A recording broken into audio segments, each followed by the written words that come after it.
is doing terribly right now is his Kodo Beast positioning.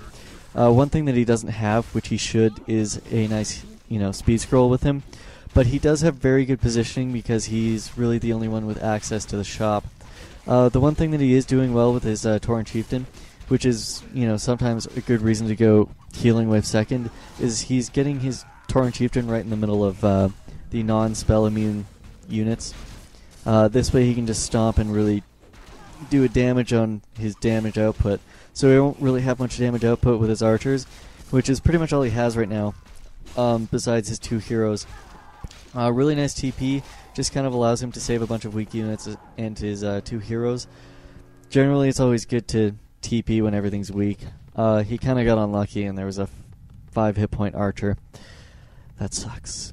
But yeah, as I was saying, the one thing that's good about Healing Wave is that if you do go Tauren Chieftain with Stomp, it's so much easier to just be able to tank up on the Tauren Chieftain, especially with Spirit Link, because he'll take like half the damage.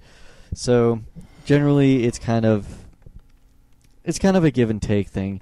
Either you go with the damage output, or you go with the fact that, well, he already has an evasion, a Talisman of Evasion on his Tauren Chieftain, so it's not as bad.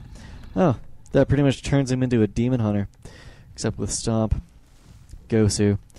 Anyways, so yeah, it's always good, like what he's doing, to always have a healing potion on him.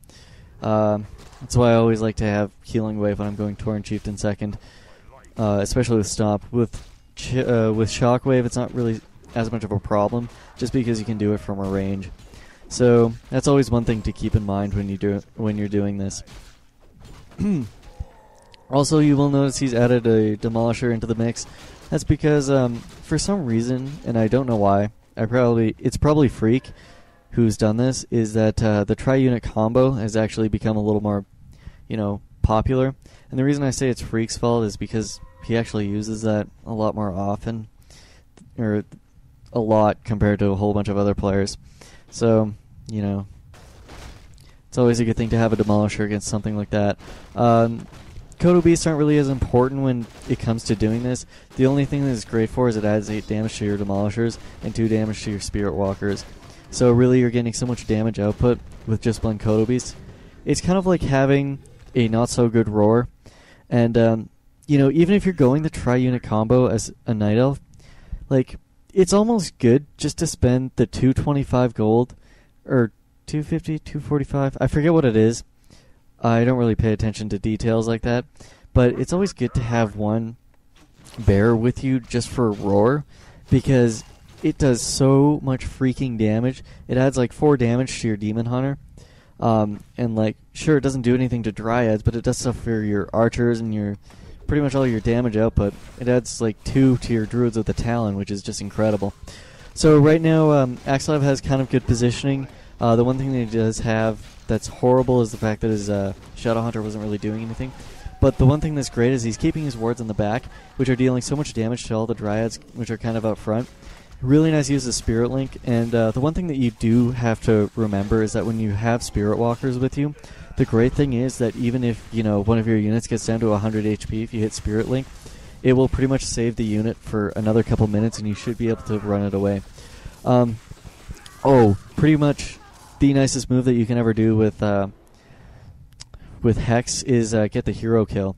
Generally, people like to use their Hexes just to be able to get a whole bunch of damage output in, but the one thing that you have to realize is that you do have Ensnare with you.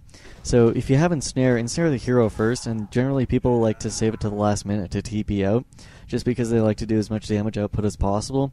So really when they're like getting down to about 150 HP, you can just Hex and Focus Fire that hero, and it pretty much dies 100% of the time.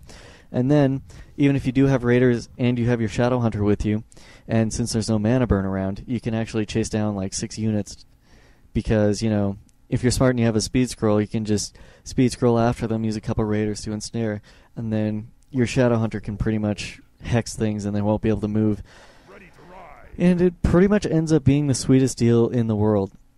So you'll notice the one thing he isn't picking up is a TP, and he is keeping the Talisman of Evasion. The one thing that's great about the Talisman of Evasion is it kind of counteracts the evasion, and it kind of makes the Demon Hunter just seem a lot weaker. Really, it's kind of a lucky drop to get, and, you know, it always contributes if you get it, so if you get lucky with items, you generally want to push that advantage. A lot of people don't understand that there are advantages that come with certain unit drops. Like if you do get an aura, like say you get the Endurance aura or a War Drums aura, and you don't have either a Kodo Beast or a Torn Chieftain, you need to push that advantage. Especially if they have one, because it kind of counteracts the fact that they have that aura to their advantage. So you really have to make sure that you're doing the smart thing and realizing, oh my god, I have a kick-ass item, I might as well push. It's kind of like the Book of GG thing, and if you don't know what that is, it's a Book of the Dead. Generally when you get a Book of the Dead, you push and it's over. So the one thing that with Hex, you really have to be careful, and you really have to focus down the Dryads first. Really, that's why you have a Demolisher and your Raiders with you. Raiders just ensnare Demolishers for the damage. Kind of takes like 2 volleys to kill the Dryads. But it's really good to get rid of those Dryads first, because that's really the only counter to the Hex that they have. Unless they want to waste 60 gold by, sending in a Wisp. So here's these wards kicking in. They're kind of like not so powerful towers. They really kick ass. They're so, low mana costing that it's kind of ridiculous how much damage output you get for these. I don't know. There's really not much else to say. You can see how much damage it's doing. The one thing that he is doing right now is he's actually attacking Sky Blue's Expo with his Demolisher. This is a really smart thing that a lot of people really don't do, is they don't split up their army. Once again, he is splitting up his army with his Torn Chieftain and his Weak Spirit Walkers. So the one thing that he is realizing is the fact that he does have a Speed Scroll on him, and he does have 2 Raiders with a whole bunch of, Serpent Wards. You really don't want to just leave those Serpent Wards there, because, the greatest thing about them is they make battles last so much longer, because you have all more damage output and a whole bunch more HP, because, 135 HP is actually pretty good for a 30 mana, summon, especially for how much damage they do. The only problem is they're immobile, but, whatevs. So, last a whole lot longer because I have to stick around and get rid of those wards too. So generally, if you are fighting a battle like that and you have weak units, you can just run them back to your base. And the great thing about running them back to your base is you can do, you can go, OMG, I won that battle, I got him out of my base, and then he comes back in with a whole bunch of healed units, and you're pretty much screwed. So that's always one thing to keep in mind. He is getting his Shadowhunter in kind of a bad position. Once again, the importance of always carrying a Speed Scroll with you can get them out of trouble. Also, a great thing about the Torn Chieftain is that Stomp gets you in so much better position. It's redonk. And yes, I did just say redonk. So once again, the Shadowhunter kind of getting in bad position. Really nice use of Ensnare. I like what he's done here, and he just used the Healing Salve to kind of get himself out of a bottleneck. $10 says his hero would have died if he didn't do that. It is worth the Healing Salve. If they're only going to get like one more hit off, it's always worth it just to use it.